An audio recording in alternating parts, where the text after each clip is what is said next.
دو دولت دارای سلاح هسته‌ای جنگ را آغاز کردند. شام سه‌شنبه 6 می سال 2025 تنش‌ها میان دو کشور دارای سلاح هسته‌ای هندوستان و پاکستان خیلی شدت گرفت. هندوستان با موشک‌ها به موضع‌های در پاکستان و کشمیر حمله کرد.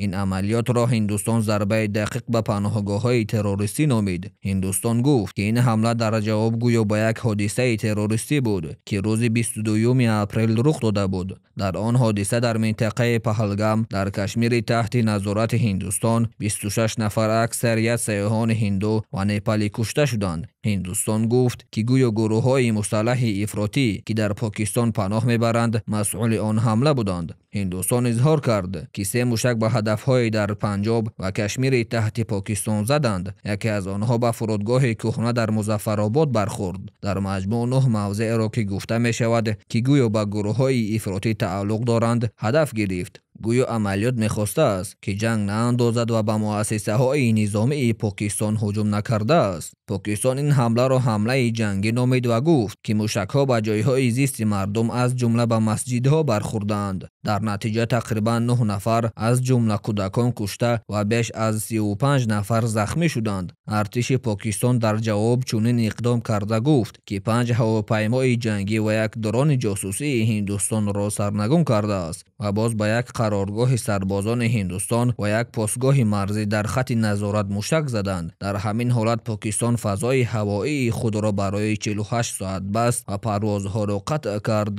سروزیر پاکستان شهباز شریف حمله های هندوستان را حمله جنگی نامیده تأکید کرد که پاکستان حقوق کامل دارد که به این حمله ها پاسخ قطعی دهد. او گفت که پاسخ شدید الکی آغاز یافته است و ملت در پهلوی نیروهای مسلح خود قرار دارد. در برابر همه این رویدادهای شدید بین هندوستان و پاکستان در شبکه‌های اجتماعی اسرائیل مواد و پیام‌های به طور گسترده پهن شده‌اند که نشان می‌دهند که اسرائیل جانبدار هندوستان است.